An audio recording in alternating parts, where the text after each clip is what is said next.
yang kita tahu bahwa kita ini adalah ummatul Quran, di mana Al-Quran ini merupakan warisan Allah Subhanahu wa ta'ala kepada kita sebagai hambanya. Dan mereka-mereka yang diwariskan kepadanya Al-Quran, mereka adalah umat-umat pilihan. Dan itu bisa kita tengok di salah satu ayat di surah Fatir. ثم أورثنا الكتاب الذين اصطفيناه من عبادنا. Kata Allah, kemudian kami wariskanlah sebuah kitab yang seluruh ahli tafsir mengatakan kitab di situ adalah Al-Quran. Kemudian kami wariskanlah sebuah kitab kepada siapa? Kepada orang-orang yang kami pilih dari hamba-hamba kami. Jadi ummatul Quran ummatul istifa, kata para ulama, umat pilihan. Dan ini salah satu nikmat dan tentunya kegembiraan yang dipilihkan oleh Allah Subhanahu wa ta'ala kepada kita. Karena dia merupakan warisan khusus Allah kepada hamba-hambanya secara umum umat Muhammad sallallahu alaihi wasallam, maka tentunya warisan ini harus kita jaga. Dan uniknya penjagaan kita kepada Al-Quran bukan memperbanyak cetakannya, bukan memperindah mushafnya, dan juga bukan menyimpannya di lemari yang indah. Tidak. Al-Quran ini satu warisan yang dalam soal penjagaan Allah Subhanahu wa ta'ala telah menjaminnya. Inna nahnu nazzalna dzikra wa inna lahu lahafizun. Kami yang menurunkannya, kami akan menjaganya, kata Allah Subhanahu wa ta'ala.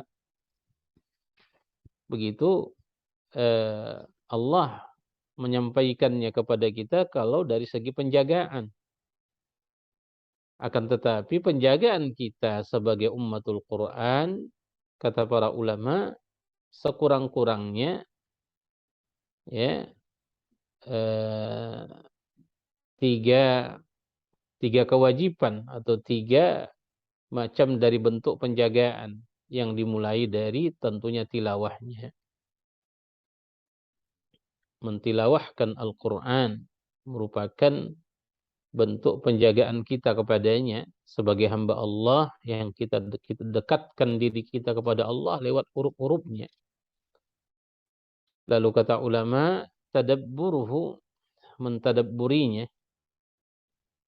Dan ini yang sedang kita sambung ya, yang kita mulai insyaallah pada malam ini, yaitu tadabburuh, mentadabburi ayat-ayatnya dengan tujuan tentunya adalah amaluhu, mengamalkannya. Nah, inilah dia lebih kurang tiga kewajiban kita terhadap Al-Quran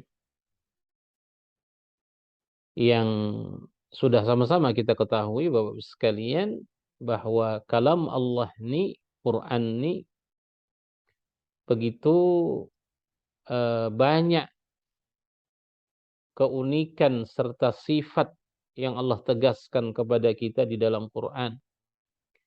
Allah sifati Al-Quran sebagai kalamnya ini dengan Al-Azim, wal Quran Al-Azim. Ya, Quran yang agung. Quran yang sangat berpengaruh cepat merubah manusia dari hati batu menjadi hati yang lembut. Bahkan Allah memberikan gambaran tentangnya di satu ayat di surah Al-Hasyr itu, Pak. "Lau anzalna hadzal Qur'ana 'ala jabalin la ra'aitahu khashi'a mutasaddi'a." Itu ya. Seandainya Quran ini kami turunkan dia ke gunung, pasti engkau akan tengok gunung itu khasyi', tunduk. Bahkan bukan sekedar tunduk, mutasaddian. Gitu ya. Tasaddu', dia akan bisa retak, bisa pecah, berkeping-keping. Min khasyatillah, tentunya karena alasan takutnya kepada Allah Subhanahu wa taala. Allah sifati Al-Qur'an ini dengan nur, cahaya, Pak. Ya. Kata Allah di surah An-Nisa yang sudah kita pelajari, wa anzalna ilaikum nuran mubina, yang telah kami turunkan kepada kalian nuran bumina, cahaya yang sangat terang benderang. Yang tafsirnya di situ seperti yang sudah kita pelajari adalah Al-Qur'an. Wa Al-Qur'an adalah nur yang menerangi kita.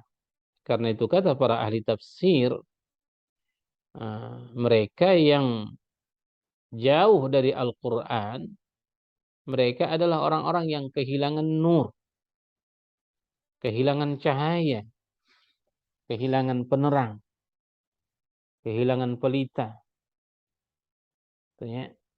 Sehingga hidupnya tidak jelas. Dan dia tidak tahu arah hidup ini mau dibawa kemana. Di akhir surah Asy-Syura, Allah sifati Al-Quran itu dengan ruh. Wa kadzalika auhayna ilaika ruham min amrina, kata Allah.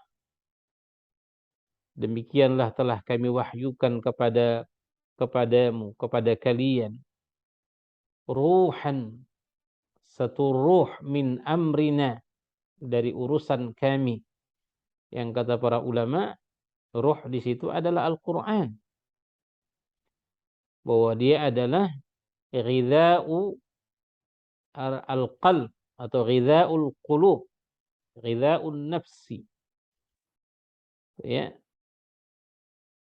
Dia adalah santapan dari rohani kita, ruh yang sudah sama-sama kita ketahui bahwa ruh, ya, dalam bahasa yang kita kenal adalah roh. Ya. Kita dikatakan hidup karena ruh masih bertahan ya dalam tubuh kita, yang bila dia sudah keluar, ya, bila keluar ruh itu dari jasad kita, maka kita sudah dianggap jenazah, ya, mayit, tinggal bangkai, Pak. Demikian kata para ulama. Bila kita tidak membaca Al-Quran, tidak mentadabburinya, apalagi juga tidak mengamalkannya, tidak menjadikannya sebagai petunjuk, ya, maknanya kita adalah mayit, ya, kehilangan ruh. Begitu penjelasan-penjelasan para ulama, dan tentunya banyak sekali Bapak sekalian, ya, sifat Al-Quran yang diterangkan oleh Allah Subhanahu wa taala, ya, di dalam kalamnya, di banyak surah dari kitabullah yang kita tadabburi ini. Sehingga ini tentunya menjadikan kita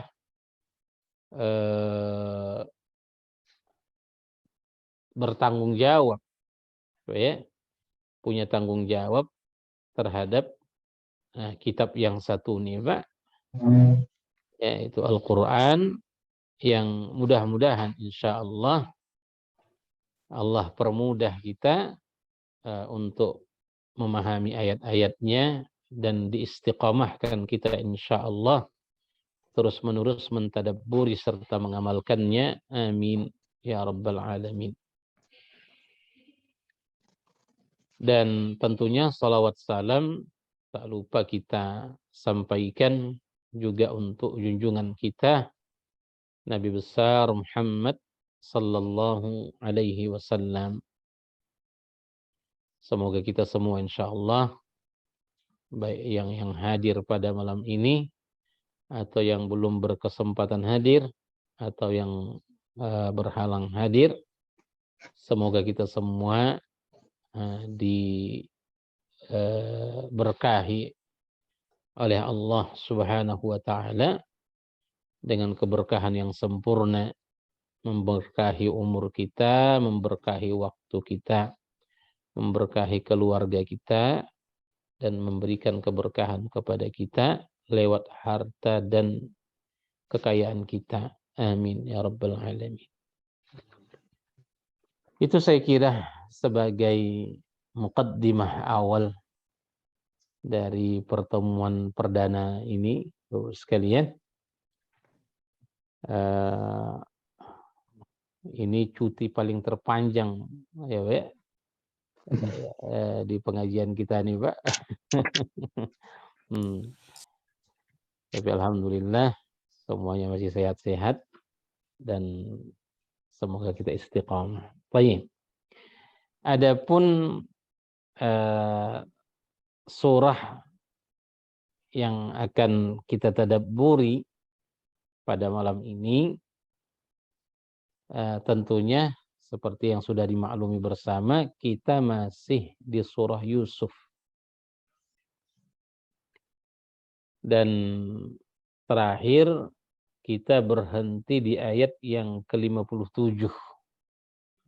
Ya, di ayat yang ke-57, di mana di ayat yang ke-57 dan sebelumnya tentunya sekalian berkenaan dengan kisah Yusuf, bahwa dia dikeluarkan dari penjara. Ya, dikeluarkan dari penjara, kemudian menghadap ya ke istana di hadapan raja, dan setelah diketahui bahwa beliau bersih, suci dari tuduhan yang dituduhkan kepadanya, ya, sehingga nama dia pun semakin baik dan semakin harum, seperti kata para ulama, ya, dia jumpai raja muazzazan mukarrama, gitu ya, begitu ya, muazzazan mukarrama, begitu.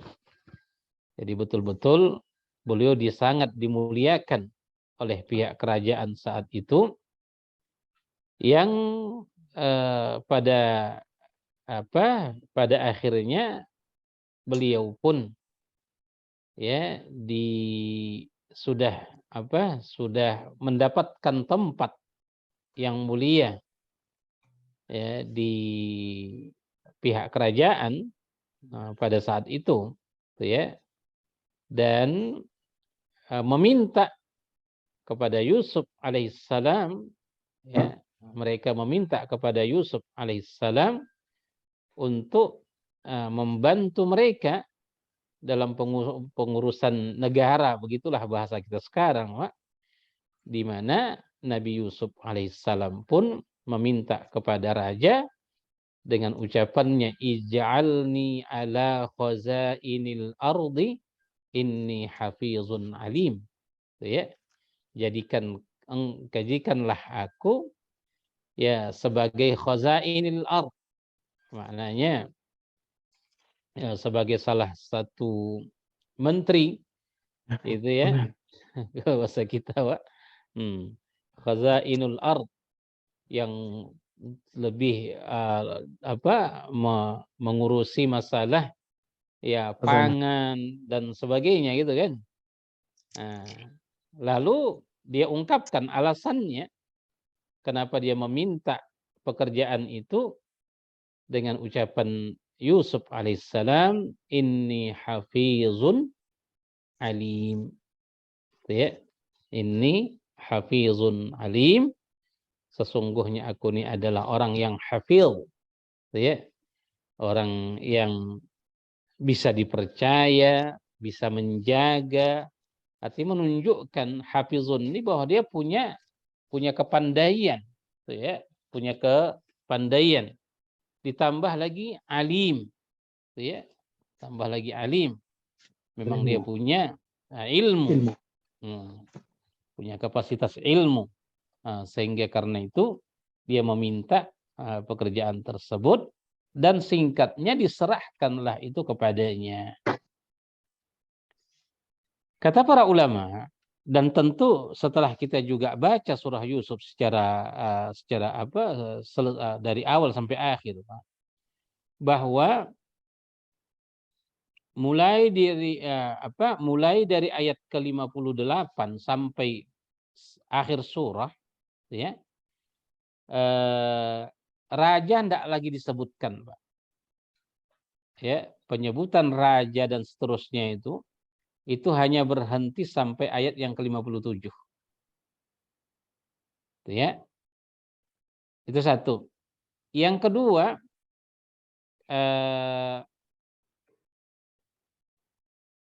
takbir dari mimpi raja yang disampaikan oleh Yusuf alaihissalam, ya,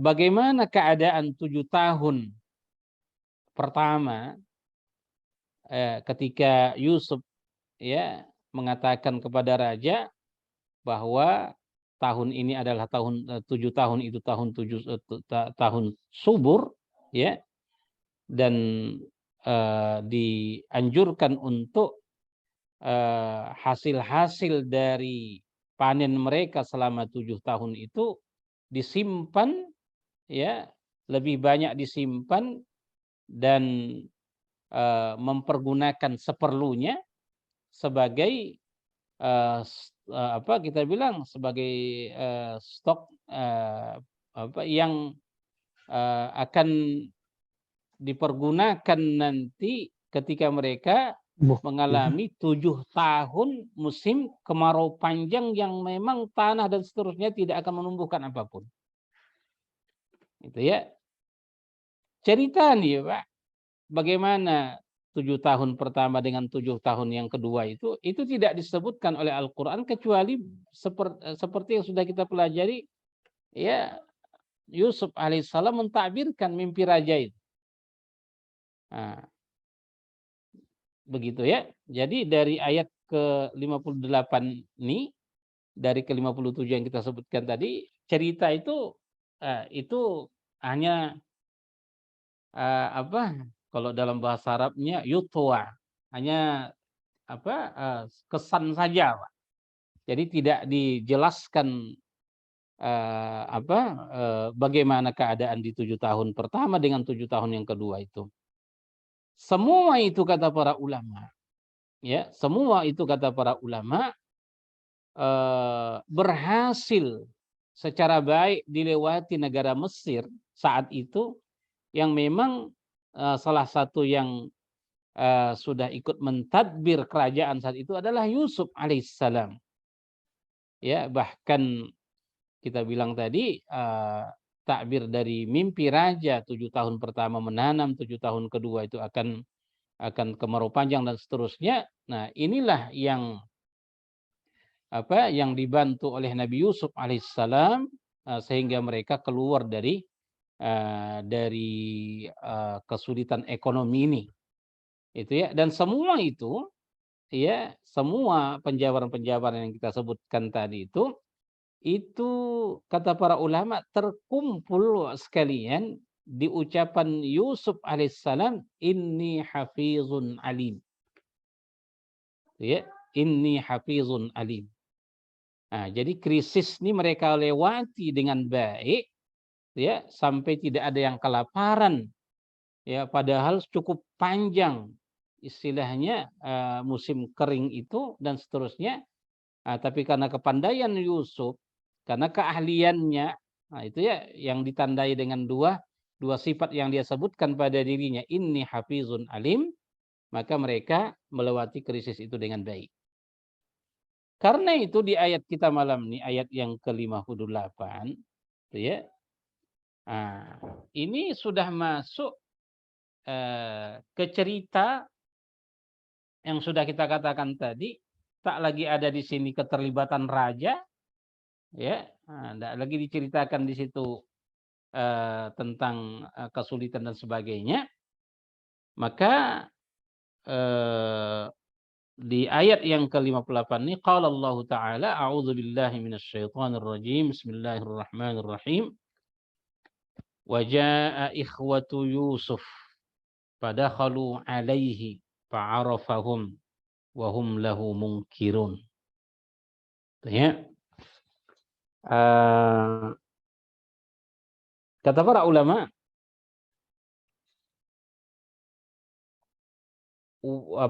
waktu, ya, berjalan lama. Mimpi raja, ya, takbirnya sudah nampak jelas seperti yang diterangkan oleh Yusuf, ya, terjadi, terbukti dalam kenyataan. Masa sulit saat itu melanda Mesir, ya, dan sekitarnya, termasuklah, ya, negeri yang didiami oleh Yakub alaihissalam dan keturunannya atau anak-anaknya yang 11 itu. Mereka pun mengalami, ya, kesulitan. Dan sudah sama-sama kita ketahui bahwa saat itu mereka masih berada di Palestina atau Syam, kita bilang secara umum. Baik.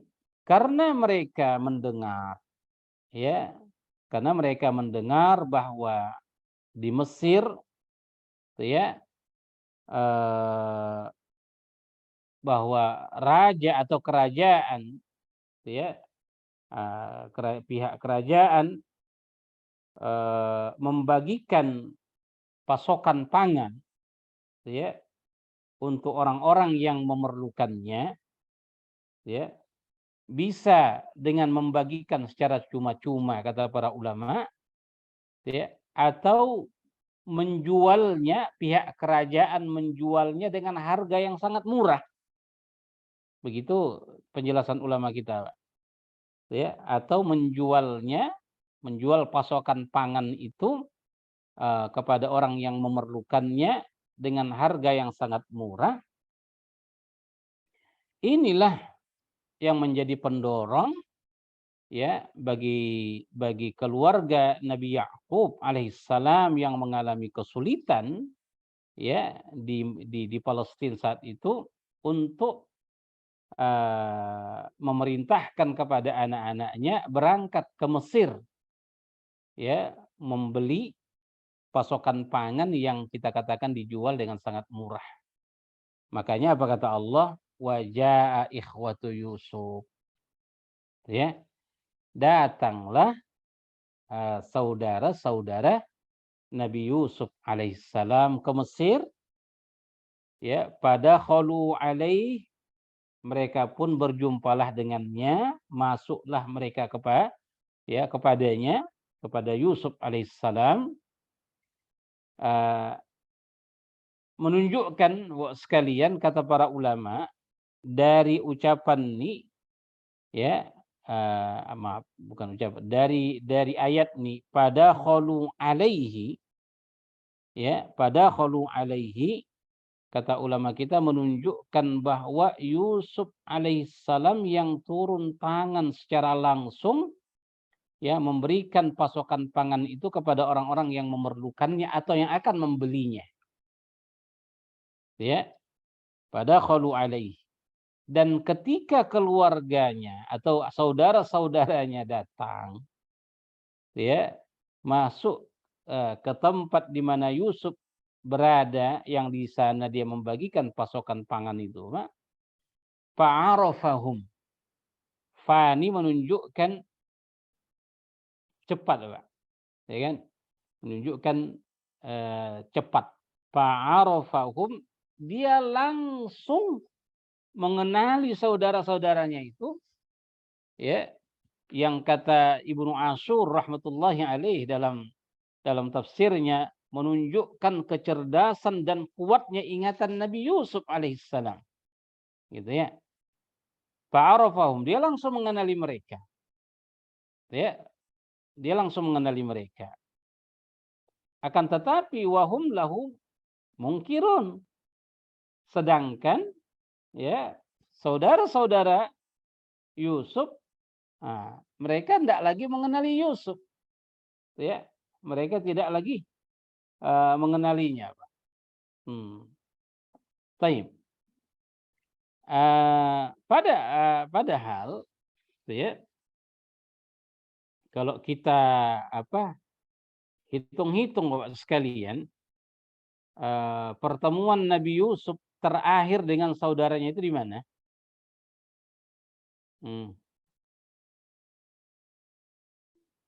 Harus ada yang jawab nih.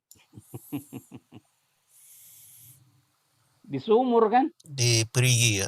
Iya, di Perigi itu, Pak. Ketika mereka campakkan ke Perigi. Itulah pertemuan Nabi Yusuf terakhir dengan saudara-saudaranya. Ya. Kemudian setelah kejadian itu, maknanya dijumpai dan dijual, itu tinggallah Yusuf pada akhirnya ya di rumah menteri lah kita bilang, itu belasan tahun, Pak. Ya, belasan tahun.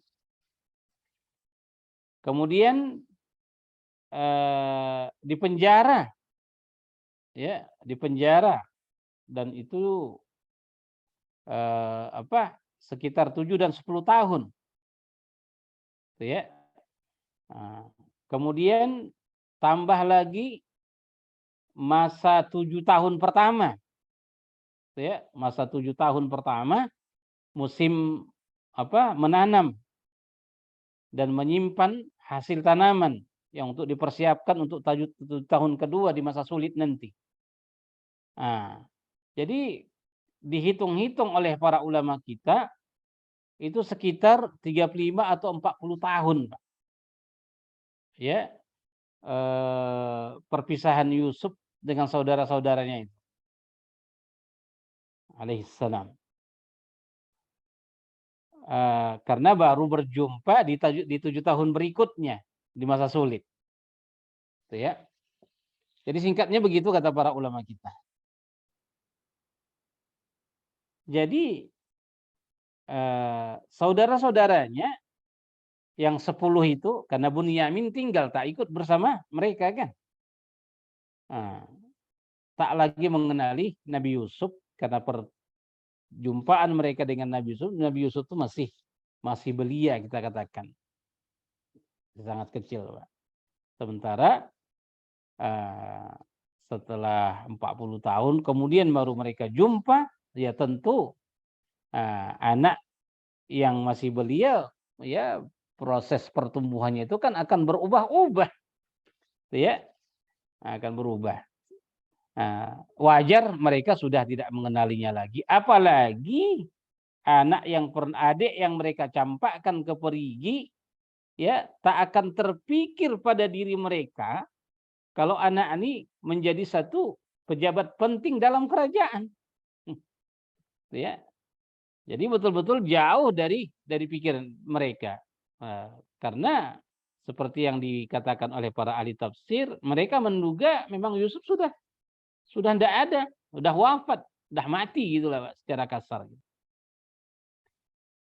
Sedangkan Yusuf, ya, masih tetap bisa mengenali mereka. Begitu dia tengok, ya, begitu dia tengok saudara-saudara yang 10 itu datang, langsung dia kenali, Pak. Kenapa?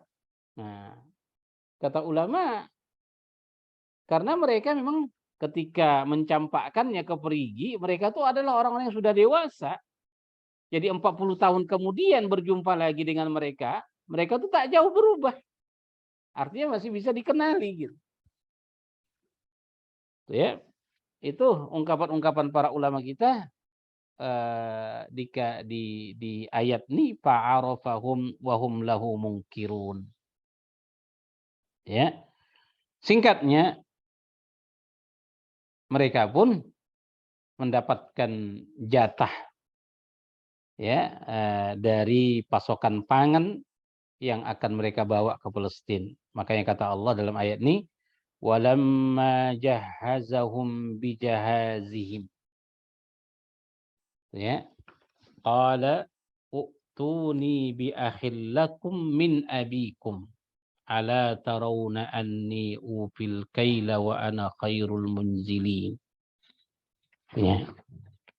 Kata Allah Subhanahu wa taala dalam ayat ini, falamma jahazahum, dan tatkala dia, maksudnya Nabi Yusuf alaihissalam, menyiapkan untuk mereka bahan makanan yang disiapkan untuk mereka tentunya, walamma jahazahum bijahazihim. Kalimat jahazihim sekalian, ya, kalimat jahaz kalau kita ke lughah, Pak, seperti yang diungkapkan oleh ahli tafsir, ya, itu adalah suatu barang yang sangat diperlukan. Itu jahaz namanya. Ya. Jahaz itu adalah barang yang sangat diperlukan untuk sesuatu. Itu jahaz dalam bahasa Arab. Misalnya kata mereka, lissafar, untuk perjalanan musafir, ya, maka bekal makanan yang dibawa oleh musafir itu namanya jahaz. Ya, itu namanya jahaz. Baik. Kemudian kalau untuk rumah tangga, ya, perabotan rumah tangga itu yang memang sangat kita perlukan sehari-hari dalam kehidupan rumah tangga, itu disebut juga jahaz. Kata mereka juga para ulama, untuk perkawinan, ya, untuk satu perkawinan seperti mahar atau mas kawin, Pak, ya, dan barang-barang persembahan, ya, untuk pengantin, maka itu disebut jahaz. Ya, itu disebut jahaz. Jadi walamma jahazahum bijahazihim. Apa kata Yusuf kepada saudara-saudaranya yang tak mengenali dirinya? Qala, Yusuf berkata, u'tuni bi akhil lakum. Ya, u'tuni bi akhil lakum. Bawa kalianlah kepadaku, ya, saudara kalian yang seayah dengan kalian. Ya. Baik. Tentu kita akan bertanya, Pak, kenapa Nabi Yusuf alaihissalam, ya, langsung mengatakan kepada mereka di masa yang akan datang, kalau kalian datang lagi nanti, ya, menjemput atau mengambil pasokan makanan ke negeri ini, maka harus ada bersama kalian saudara kalian seayah. Gitu. Maksudnya Bunyamin, Pak.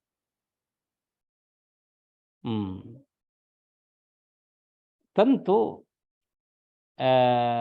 kalau kita tengok jabaran-jabaran para ulama dalam tafsir-tafsir mereka, menunjukkan saat datangnya saudara-saudara Yusuf, ya, menjumpainya untuk mengambil pasokan makanan darinya, Pak. Di situ terjadi apa kita bilang berbincang-bincang gitu ya. Terjadi bincang-bincang di antara Yusuf dan saudara-saudaranya yang pada akhirnya saudara-saudaranya pun bercerita ke Yusuf walau Yusuf tahu ceritanya, gitu ya. Mereka pun bercerita kalau kami ini datang dari negeri Palestina, ya kami punya orang tua yang sudah buta karena usianya sudah senja, dan bersamanya ada adik kami seayah yang mengurusinya dan seterusnya gitu. Ya, ketika mereka menceritakan tentang diri dan keadaan mereka, maka Yusuf pun ya setelah mendengar itu memerintahkan kepada mereka atau mengatakan kepada mereka itu untuk mengatakan kepada mereka nanti ya di masa akan datang atau di waktu yang lain bila kalian datang lagi untuk menjemput dan mengambil pasokan makanan dari kami, jangan kalian lupa membawa saudara kalian yang seayah itu. Gitu ya. Baik, itu satu. Kata para ulama kenapa Yusuf alaihissalam mengatakan itu. Kemudian yang menjadi pertanyaan kedua juga bagi kita sekalian. Kita tahu bahwa Yusuf sangat paham ya bagaimana cinta ayahnya Yakub kepada dirinya dan kepada Bunyamin. Ya, yang bila kita tengok lagi diungkapkan oleh para ulama setelah Yusuf menghilang ya dari pangkuan Yakub itu ya, maka tercurahlah kasih sayang itu kepada Bunyamin. Ya. Tercurahlah kasih sayang Yakub itu kepada Bunyamin. Baik.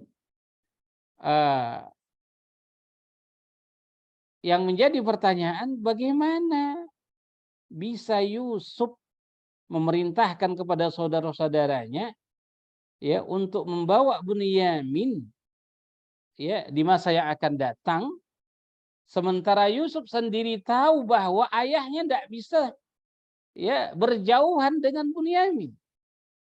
Ya. Bagaimana dia memerintahkan itu padahal dia tahu ayahnya tidak akan bisa menerima, akan sulit baginya berpisah dengan Bunyamin. Ini juga dijawab para ulama seperti Razi rahimahullah dalam tafsir dia. Dia muka-mukakan ada beberapa penjelasan Pak, atau beberapa alasan. Yang salah satu alasannya dia sebutkan dalam tafsirnya bahwa Yusuf memerintahkan itu kepada saudara-saudaranya itu karena ada wahyu yang turun kepadanya, Pak. Jadi perintah dari Allah. Ada perintah dari Allah Subhanahu wa taala dan sekaligus sebagai penambah ujian bagi Yakub. Ya, sebagai penambah ujian bagi Yakub karena akan berpisah dengan Bunyamin. Ya.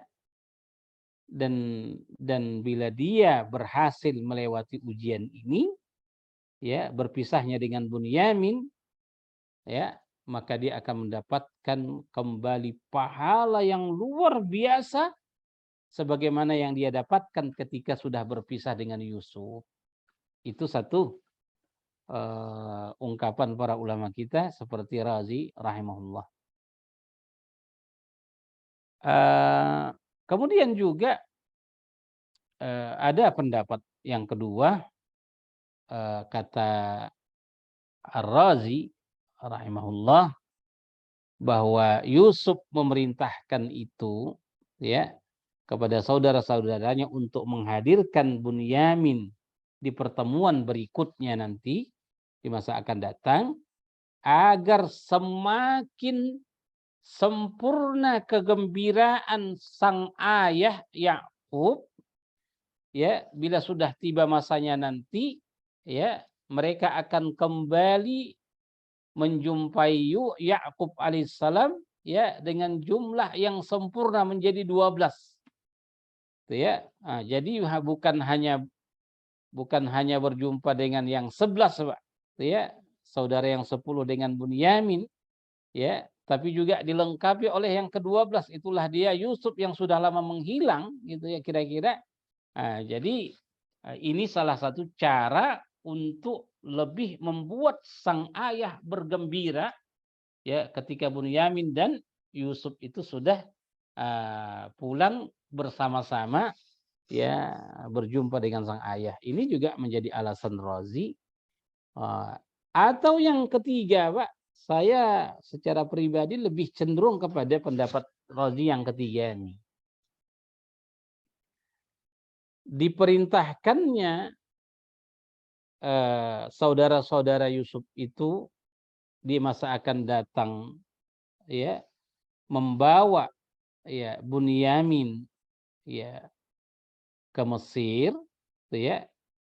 Ini semacam satu cara bagi Yusuf alaihissalam untuk meyakinkan ayahnya kalau Yusuf masih hidup. Begitu, Pak. Ya. Ini salah satu cara bagi Yusuf semacam memberikan pesan kepada sang ayah, kalau anak tercintamu ini masih hidup. Begitu lebih kurang pendapat Razi rahimahullah yang banyak diamini oleh para ahli tafsir. Wallahu a'lam. Tapi begitu, Pak. Nah, ya. Nah, makanya Yusuf mengatakan, "U'tuni bi akhil lakum min abikum." Hadirkan kalian saudara kalian seayah, tentunya di masa akan datang saat kalian sudah kehabisan pasokan makanan dan datang lagi ke Mesir untuk mengambilnya. Pada saat itu kalian harus bawa. Tapi di situ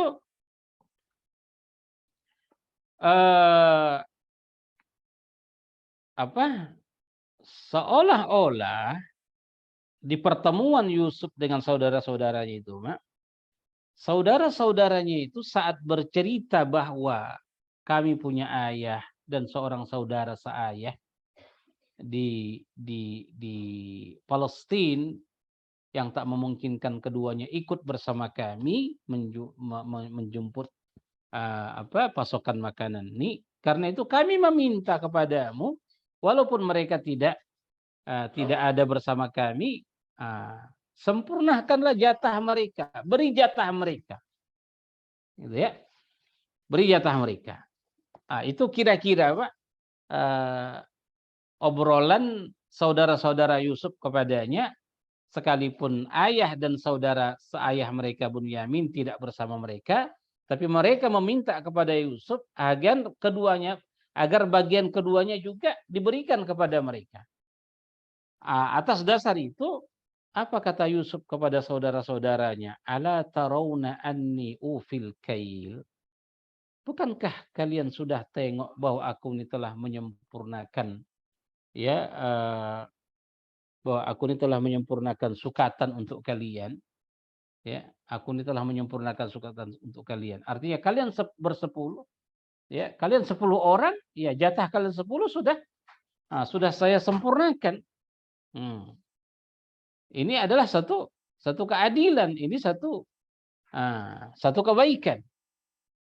Ya, jadi kalian 10 orang yang datang, ya, 10 orang ini juga lah yang saya beri. Karena itu bila kalian ingin tambahan, ya hadirkan kalian nanti adik kalian. Kira-kira begitu. Ya, ala tarawna anni ufil kail. Dan dikatakan Yusuf lagi kepada mereka, wa ana khairul munzilin. Dan aku ini adalah orang yang sebaik-baik penerima tamu. Menunjukkan Bapak sekalian, wa ana khairul munzilin. Aku ini adalah sebaik-baik penyambut tamu. Ya. Kalimat munzilin, ya, kalimat munzilin itu orang yang menerima tamu. Ya, orang yang menerima tamu, Pak. Dalam artian kata para ulama, mereka yang datang dari Palestina, ya, saudara-saudara Yusuf, saat datang mereka ke Mesir, ya, Nabi Yusuf alaihissalam mempersiapkan untuk mereka ruangan, Pak, di mana mereka bisa berehat, makan, minum, ya. Itu makna munzilin di sini. Makanya munzilin itu dari kata nuzul. Nuzul itu tempat tempat berehat, tempat pemberhentian, Pak. Ya, itu nuzul namanya.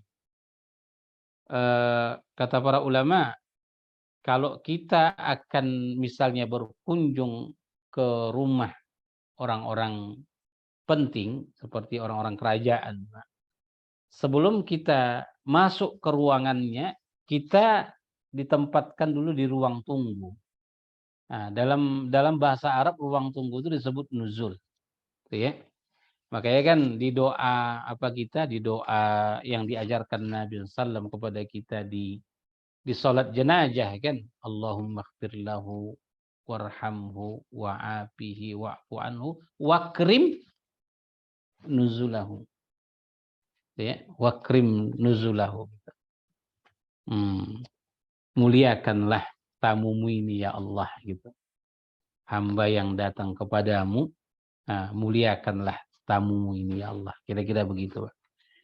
Itu kata Yusuf, wa ana khairul munzilin. Lalu kata Yusuf alaihissalam, fa illam ta'tuni bih. Jika kalian tidak hadirkan dia bersama kalian nanti di masa akan datang saat kalian datang lagi, fala kaila lakum. Kata Yusuf alaihissalam kepada mereka, ya kalian tidak akan mendapatkan sukatan lagi dari saya. Wala taqrabun, dan jangan kalian mendekati negeri ini lagi. Jangan datang lagi ke wilayah ini. Ya.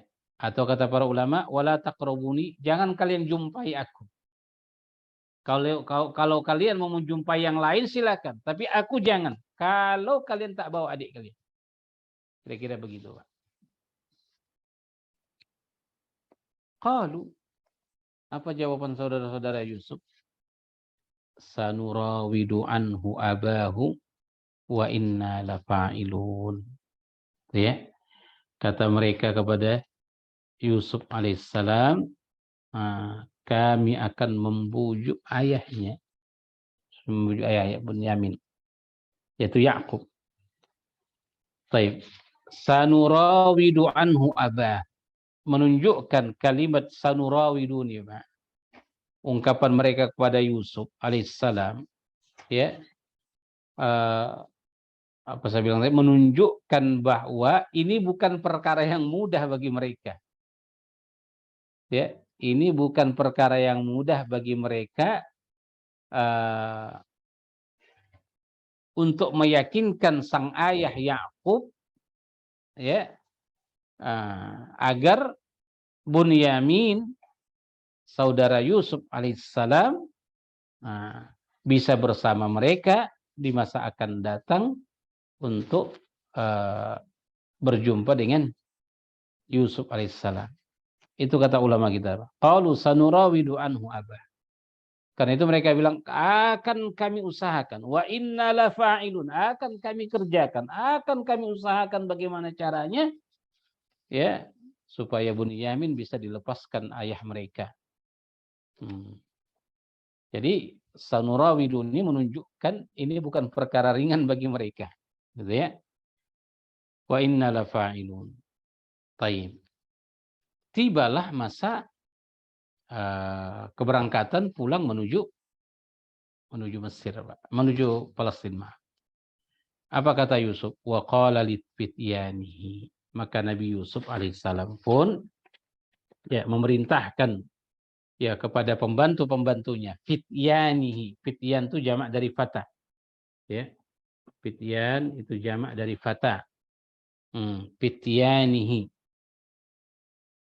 Dia Yusuf memerintahkan kepada pembantu-pembantunya, ij'alu bidha'atahum fi rihalihim. Masukkan kalian barang-barang mereka ke dalam karung-karung mereka. Paham maksudnya, Pak? masukkan kalian barang-barang mereka ke dalam karung-karung mereka. Paham nggak nih? Ini harus tanya-tanya nih.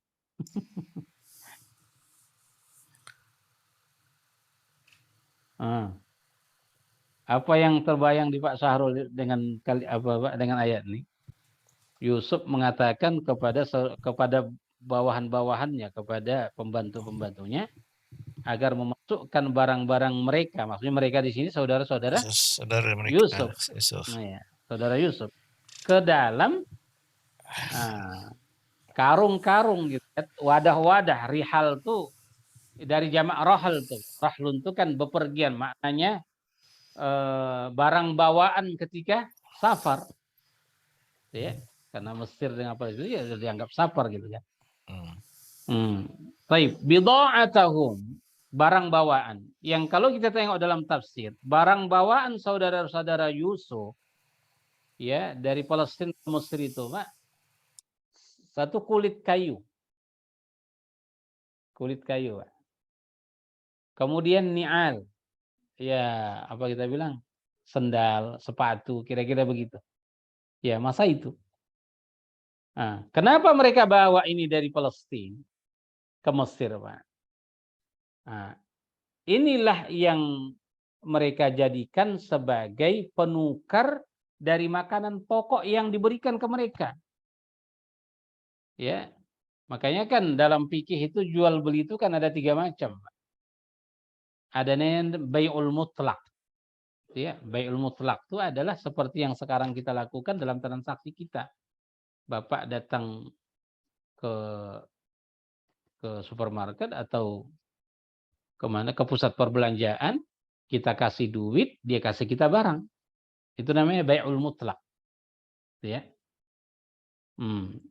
Ada juga transaksi kita sekarang tuh bai'un naqdi, ya, yang disebut dengan saraf dalam istilah fikih, yaitu kita beli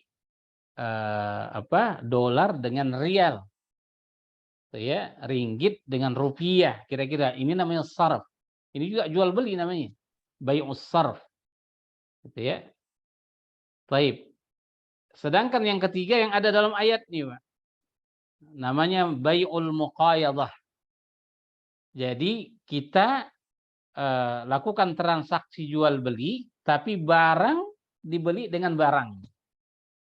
Ya, bai'ul aini bil aini, kalau begitu penjelasannya dalam fikih. Jadi barang yang dibawa oleh saudara-saudara Yusuf itu berupa kulit dan sendal atau sepatu, gitu ya. Nanti itu diganti dengan pasokan makanan seperti gandum dan seterusnya.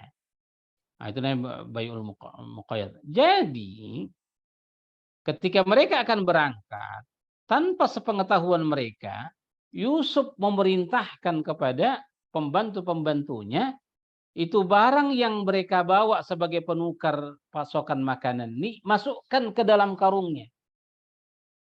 Tak usah kita ambil itu. Ya. Sampai dalam ayat ini disebutkan la'allahum ya'rifunaha. Ya, idzan qalabu ila ahlihim. Mana tahu nanti mereka akan mengetahuinya kalau mereka nanti sudah kembali ke keluarga mereka, karena itu la'allahum yarji'un, sehingga mereka akan kembali lagi kemari, gitu. Jadi maksudnya, Pak, kata para ulama, tujuan Yusuf alaihissalam mengembalikan ya barang mereka yang mereka bawa dari Palestina itu supaya nanti ini akan menjadi penyemangat mereka, ya, penyemangat mereka datang lagi di masa akan datang. Artinya mereka betul-betul dapat hadiah lebih, gitu. Mereka datang dari Palestina ke Mesir dengan tujuan untuk membeli pasokan makanan berupa gandum dan selainnya. Ternyata mereka dapat free, ya kan? tanpa perlu beli gitu. Nah, jadi ini sebagai penyemangat di masa akan datang nanti agar mereka datang kembali. Nah, kira-kira begitu kata para ulama kita makna ayat ini. Itu ya.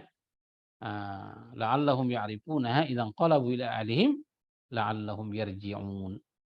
Atau ada alasan-alasan lain ya, Pak, ya. Kata para ulama kita bahwa Yusuf mengembalikan barang-barang mereka ya ke wadah-wadah, ke tempat-tempat atau ke karung-karung yang mereka bawa dari Palestina itu ya karena Yusuf sangat tahu bahwa Yakub dan anak-anaknya sangat memerlukan itu. Makanya dikembalikan. Yusuf tak terima, bahkan dikasih hadiah mereka berupa gandum dan seterusnya. Begitu kata para ulama. Dan ini menunjukkan tentunya kemuliaan para anbiya. Ya. Nabi kita pun pernah begitu, Pak. Pernah Nabi kita SAW dalam salah satu perjalanan, ya bersama Nabi kita ada Jabir bin Abdullah yang menunggangi untanya. Tapi di tengah perjalanan unta Jabir alaihissalam muta'ayyirah, begitu dalam bahasa riwayat, Pak. Ta'ban. Ya, udah lemas, tak bisa berjalan lagi. Sehingga dia ketinggalan rombongan gitu. Melihat itu datanglah Nabi Shallallahu alaihi wasallam mendekati Jabir dan untanya, Pak. Nabi pukul pelan unta itu, Nabi pukul-pukul begitu, ditepuk lah ya, bukan pukul. Ditepuk Nabi badan unta itu secara pelan, Pak. Tiba-tiba ada satu keajaiban yang terjadi pada unta itu, yang tadinya letih, tak lagi bisa berjalan dan sebagainya, ya menjadi segar bugar dan punya kekuatan. Bahkan subhanallah, dengan keberkahan itu dia mendahului rombongan. Yang tadinya dia belakang, terus ketinggalan rombongan, ini sekarang dia yang meninggalkan. Akhirnya Nabi pun berkata kepada Jabir, bi'ni iyah, atau kama qala, wahai Jabir, juallah kepada aku untamu itu. Kata Jabir, la af'alu ya Rasulullah. Aku tidak akan jual unta ini kepadamu. Bukan bakhil, bukan kedekut. Tapi dia tengok unta ini jadi berkah, Pak, dengan tepukan Nabi SAW. Tapi Nabi ulang, jual aja lah, kata Nabi ke Jabir. Pada akhirnya Jabir pun mengatakan, kalau begitu oke ya Rasulullah, ya saya jual kepadamu. Tapi aku bersyarat. Apa syaratmu? Izinkan aku menyerahkan unta ini ya setelah nanti kita sampai di Madinah. Untuk saat ini biarkan aku menungganginya sampai ke Madinah. Kata Nabi, tak ada masalah. Nabi bayarlah sekalian unta itu dan memberikan uangnya kepada Jabir. Sesampainya di Madinah, datanglah Jabir dengan unta itu ke Nabi SAW. Ya, untuk menyerahkannya. Begitu datang Jabir menjumpai Nabi Sallallahu Alaihi Wasallam, ya, untuk menyerahkan unta itu kepada Nabi yang sudah Nabi beli. Apa kata Nabi ke Jabir? Wahai Jabir, apakah kau kira aku ini akan mendapatkan keuntungan dari unta ini, gitu ya? Sehingga aku membelinya darimu, gitu. Karena itu ambillah unta ini dan uang yang kuberikan itu tak usah kembalikan, itu sebagai hadiah untukmu. Kira-kira begitu apa yang dilakukan oleh Yusuf kepada saudara-saudaranya. Rasulullah mengembalikan unta yang sudah dia bayar, ya, dan sekaligus dengan bayaran itu menjadi hadiah bagi Jabir bin Abdullah. Begitu. Kemudian yang terakhir untuk malam ini, sekalian, falamma raja'u ila abihim. Ya. Falamma raja'u ila abihim. Ketika sampailah mereka, pulanglah mereka ke ayah mereka Yakub di Palestina. Qalu, mereka berkata kepada ayahnya, Ya abana. Ya abana. Wahai ayah kami. Muni'a minnal kai. Ya, muni'a minnal kai. Di masa akan datang kami tak lagi boleh, ya, diperbolehkan mendapatkan sukatan gandum, ya, kalau tak bersama kami Bunyamin. Itulah info yang disampaikan oleh kakak saudara-saudara Yusuf kepada Yakub alaihissalam. Yang kata para ulama, begitu mereka sampai di Palestina, langsung mereka menjumpai sang ayah Yakub alaihissalam dan tidak membuka sama sekali barang bawaan yang mereka bawa dari Mesir, Pak. Ya, jadi seperti kita lah. Ya, begitu kita sampai di tempat kita, ya, kembali dari Qatar nih ke Malaysia, kita langsung peluk cium orang-orang yang kita rindukan, ya. Kita salami dulu semuanya, bercengkrama dulu dan seterusnya. Nah, setelah selesai semua itu, barulah kita buka-buka barang, buka-buka hadiah, kira-kira begitu. Ya. Maka saudara-saudara Yusuf pun ketika mereka jumpa dengan Yakub alaihissalam, nah, mereka langsung mengutarakan apa yang menjadi pesan Yusuf alaihissalam. Ya, bukan barang yang mereka buka langsung. Gitu.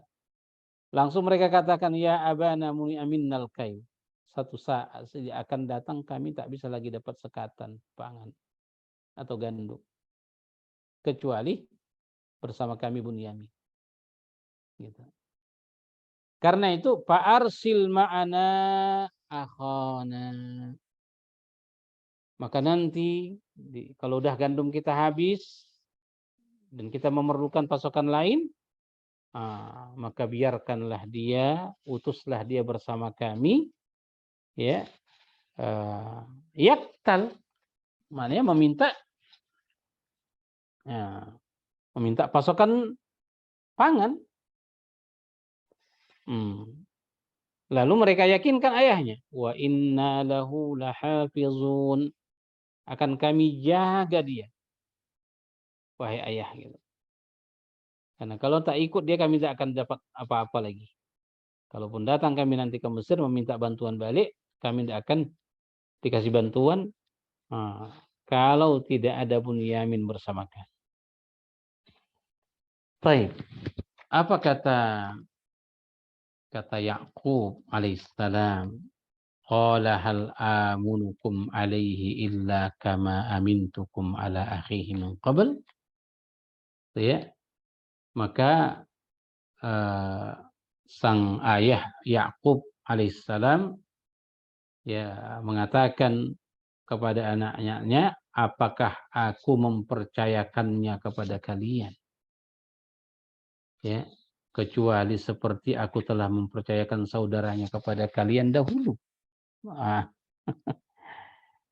Ya. Karena ucapan yang sama juga mereka ungkapkan kepada Yakub saat membawa Yusuf, ya kan? Wa inna lahu lahafizun. Ucapan yang sama, Pak. Yang mereka tidak sadari itu, tapi Yakub masih mengingatnya. Ucapan kalian ini sama dulu ketika kalian membawa Yusuf alaihissalam. Kalian bilang kalian akan menjadi sebaik-baik penjaganya. Tapi ternyata apa yang terjadi, gitu kira-kira. Makanya kata Yakub, hal amunukum. Makanya hal di sini istifham yufidun nafiyah. Maknanya tidak membolehkan, Pak, tidak percaya terhadap ucapan mereka. Itu ya. Karena itu apa kata Yakub kepada anak-anaknya, Allahu khairun hafizha. Maka Allah Subhanahu wa taala adalah sebaik-baik penjaga, sebaik-baik pemelihara. Wa huwa arhamur rahimin, dan dia adalah Allah Subhanahu wa taala maha sebaik-baik penyayang, gitu ya. Maka Allah Subhanahu wa taala lah sebaik penjaga, dan dia adalah Allah Subhanahu wa taala Maha Penyayang di antara penyayang. Saya kira untuk malam ini kita cukupkan sampai di ayat yang ke-60 berapa nih? 64. 64. Insyaallah kita lanjutkan di pertemuan akan datang. Demikian saya kira yang bisa kita sampaikan pada malam ini. Barakallahu fikum. Jazakumullah khair. Kira-kira ada yang mau ditanyakan di beberapa ayat yang kita pelajari malam ini, Pak? Atau yang menambahkan juga silakan.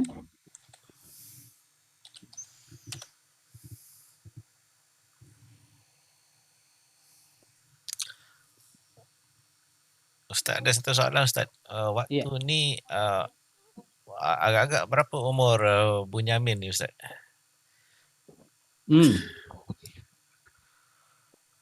Pertama begini, masalah ini berapa umur Bunyamin,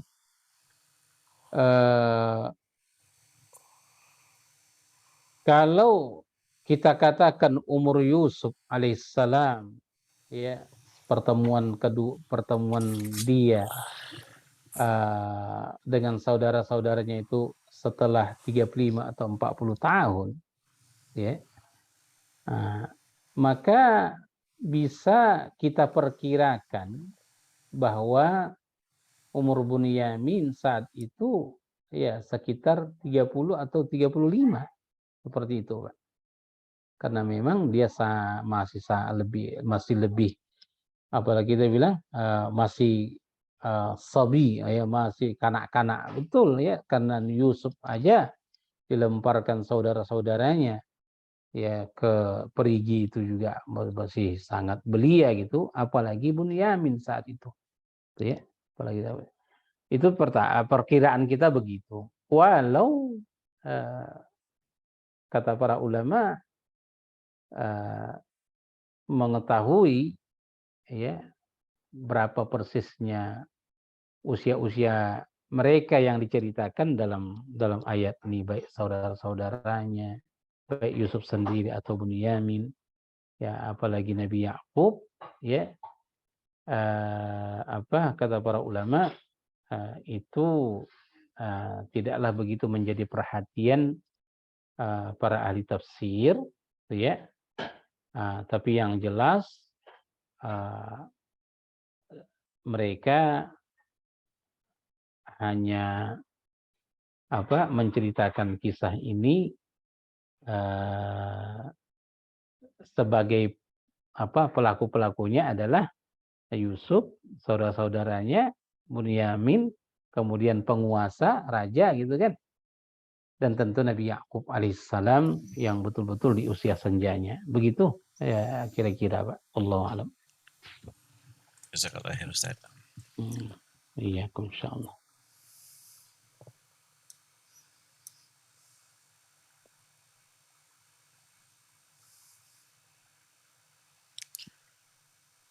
Oke, ada lagi yang mau menambahkan?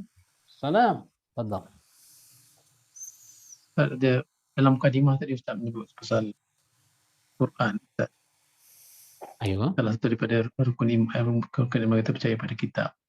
Percaya pada kitab-kitab yang lalu, termasuk bukan saja Zabur, Taurah, Injil dan Quran, tapi juga suhuf yang telah diturunkan pada Nabi Ibrahim, ada Nabi Musa dan Nabi-Nabi yang lain lah. Jadi adakah macam suhuf diturun kepada Nabi Ibrahim, Ustaz? Kenapa Nabi Ibrahim tidak diberi satu kitab seperti Taurat dan Zabur? Iya. Sebab Nabi Ibrahim adalah salah seorang daripada Nabi Ulul Azmi. Iya.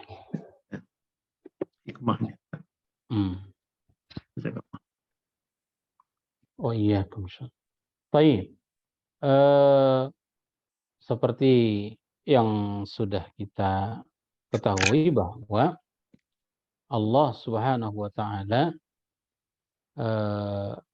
mengabarkan kepada kita dalam Al-Quran bahwa kitab ya, yang diturunkan kepada Ibrahim alaihissalam dia berupa suhuf yang secara lughah suhuf itu maknanya berupa lembaran-lembaran. Ya, berupa lembaran-lembaran yang bila kita tanyakan seperti apa yang Bapak maksudkan, Nabi Ibrahim ini salah satu nabi ulul azmi, ya, ulul azmi minar rusul, ya. Tapi yang disampaikan kepadanya berupa lembaran, bukan berupa kitab seperti yang diterima oleh Musa, yaitu Taurat. Makanya suhuf Musa itulah dia Taurat, ya. Suhuf Musa itulah dia Taurat, atau yang diterima oleh Nabi Isa berupa Injil, ya, atau yang diterima oleh Nabi Daud yaitu Zabur, ya, dan Nabi kita Muhammad sallallahu alaihi wasallam. Begini menjawabnya, dan ini bisa beberapa jawaban. Tidak ada satu kitab, Pak, ya, tidak ada satu kitab yang yang diberikan kepada para anbiya yang langsung berupa kitab, ya, itu selain Taurat. Karena kalau Taurat kan dia diturunkan sekaligus dalam satu tabut, ya, seperti yang sudah kita pelajari kan. Artinya dia bukan berupa lembaran, tapi memang berupa kitab langsung, ya, tersusun rapi dalam sebuah tabut. Adapun selain kitab-kitab itu dia diterima oleh para anbiya itu berupa lembaran. Lalu, ya, disimpan, ya, kemudian seperti Al-Quran, baru lembaran-lembaran itu dijadikan satu kitab seperti Al-Quran, ya, itu kan di masa Utsman ibnu Affan, artinya sudah beberapa tahun Rasulullah Sallallahu Alaihi Wasallam wafat, gitu, ya, sudah berapa tahun Rasulullah wafat. Baru disusun Al-Quran itu, ya, berupa mushaf atau berupa kitab seperti yang kita terima sekarang. Jadi tidak lagi berbentuk lembaran yang tersimpan seperti itu, ya. Dan dan sempat kan terjadi polemik di kalangan sahabat tentang penyusunan ini kan, bahwa ini tidak sesuatu, tidak pernah dilakukan oleh Nabi seperti ungkapan Abu Bakar, gitu, ya. Tapi karena maslahat, ya, mengingat kaum muslimin sudah banyak, makanya Utsman berinisiatif membukukannya. Sehingga itulah yang dikirim ke pelosok negeri, ya, dicetak dan diperbanyak. Kita tahu bagaimana proses, ya, pemushapan Al-Quran, Pak. Yang di masa Nabi, masa hidupnya, dia berupa lembaran yang tertulis di pelepah-pelepah kurma, di kulit-kulit kayu, ya kan, dikumpulkan, ya, dan terkadang bukan terkadang, dan diperintahkan oleh Nabi untuk ditulis di pelepah-pelepah itu dengan menentukan taruh ayat ini di sini, taruh ayat ini di situ, kemudian jadikan dia di surah ini dan sebagainya. Tapi semua itu berupa lembaran, ya, yang di masa Umar masih dipegang oleh Hafsah, ya kan. Baru di masa Utsman kita bilang, apalagi setelah banyaknya penghafal-penghafal Quran yang gugur di medan perang, dibukukan dia. Begitu kan, sehingga alhamdulillah sampai kepada kita berupa kitab. Kalau kita tengok kepada Ibrahim alaihissalam, yang kita tidak pungkiri bahwa dia adalah Rasul ulul azmi, Pak, ya. Kondisi atau jalan hidup dari Nabi Ibrahim, begitu juga bahagian dakwahnya berbeda sekalian kondisinya dengan Nabi kita SAW. Itu ya kan? Berbeda kondisinya, Pak. Nah, di Irak, yang karena memang dia berasal dari sana, ya dakwahnya itu tidak berterima. Ya, dakwahnya tidak berterima, bahkan dia dihukum bakar gitu. Tapi diselamatkan oleh Allah. Sehingga tak berapa lama setelah kejadian itu mereka mengungsi dan berhijrah ke Syam, tepatnya di Palestina. Ya. Jadi dari perjalanan, ya, dari perjalanan dan tentunya perjalanan dakwah Nabi Ibrahim, ya, belum diperlukan firman-firman Allah itu berupa kitab, sehingga dia tetap berupa suhuf, berupa lembaran-lembaran. Ini jawaban-jawaban akli, ya, artinya perjalanan dakwah Nabi Ibrahim itu berbeda dengan perjalanan nabi-nabi yang lain seperti Zabur, Taurat yang diterima Nabi Musa atau Nabi Daud alaihissalam, apalagi Al-Quran dan Nabi kita Muhammad SAW. Nah, itu ungkapan-ungkapan ya sebagai alasan gitu. Ada jawaban singkat, ya. Jawaban singkat, tapi yang singkat ini tidak kurang memuaskan bagi sebagian orang. Ya, kurang memuaskan bagi sebagian orang. Yang singkat itu adalah Nabi Ibrahim, ya, kitab yang diturunkan kepadanya berupa suhuf, lembaran-lembaran, ya, karena begitulah yang Allah kehendaki, yang sesuai, ya, di masa itu, Pak. Begitu juga alasan singkat para ulama kita. Walau kita bilang alasan ini kurang memuaskan, gitu ya. Nah, tapi kalau ditambah, ya itu tadi alasan yang pertama yang kita sebutkan tuh, ya perjalanan dakwah Nabi Ibrahim itu, ya, dia tidak seperti perjalanan dakwah nabi-nabi yang lain, sehingga lembaran-lembaran suhuf Ibrahim itu tidak berupa kitab atau tidak dibukukan dia seperti mushaf yang kita kenal. Wallahu a'lam. Masih ada lagi suhuf Ibrahim Ustaz. Kalau ditanya apakah ada, begini, kalau kita mengacu kepada ayat Al-Hijr itu, ya, inna nahnu nazzalna dzikra wa inna lahu lahafizun, ya, sesungguhnya kami yang menurunkan Al-Quran, maka sesungguhnya kami juga yang menjaganya, sehingga Al-Quran itu terjaga sampai kapanpun, dan itu tidak ditujukan kepada kitab-kitab samawi lainnya, ya, sehingga bisa kita katakan berpotensi dirubah seperti yang terjadi pada Bani Israel, ya, khususnya orang-orang Yahudinya. Begitu juga yang terjadi pada pengikut Nabi Isa alaihissalam, ya, umatnya mengubahnya, ya, sehingga banyak yang mereka buang ayat-ayatnya dan mereka ganti dengan ayat-ayat yang mereka karang sendiri yang sesuai dengan hawa nafsu mereka. Demikian juga dengan suhuf, ya, tidak ada jaminan dari Allah dalam bentuk penjagaannya, Pak, sehingga dia menghilang, ya, berakhir Nabi Ibrahim alaihissalam, maka lenyap juga berita suhuf.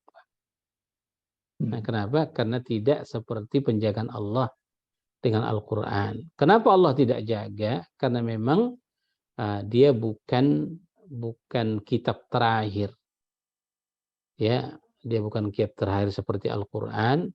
Artinya akan ada kitab di sesudahnya yang itu ditutup dengan Al-Quran. Jadi kalau ditanya, ya, dari syariat Ibrahim yang termaktub dalam suhuf, ya, bisa dipastikan suhufnya sudah tidak di mana, Pak, tidak ada lagi. Yang tinggal itu apa? yang tinggal itu adalah berkenaan dengan Mekah, manasik, haji atau umrah, tawaf, wukuf, ya. Itu dia. Dan Korban. iya, kurban, khitan, ya, khitan. Udah itu menjamu tamu, ya kan? Kan jelas itu Pak, di dalam riwayat Nabi SAW itu bahwa orang yang pertama sekali menjamu tamu itu adalah Ibrahim alaihissalam, kan, yang memuliakannya sangat luar biasa. Ini contoh. Baik. Kalaupun kita bilang hilang dia secara lembaran, ya Pak, ya, tak ada lagi bentuk tulisan. Tapi kalam-kalam Allah yang termaktub dalam sub-sub itu sudah dirangkum oleh Al-Quran. Nah, itu dia.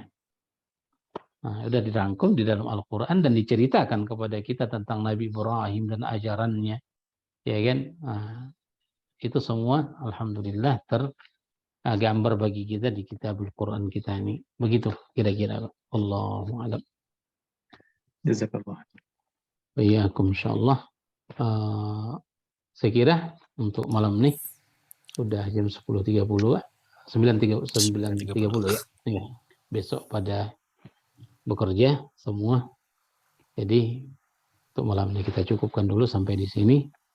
Jazakumullah khair, dan kita sudahi dengan doa kifarat majelis. Subhanakallahumma wa bihamdika asyhadu an la ilaha illa anta astaghfiruka wa atubu ilaik. Saya mundur diri. Wassalamualaikum warahmatullahi wabarakatuh. Waalaikumsalam warahmatullahi wabarakatuh.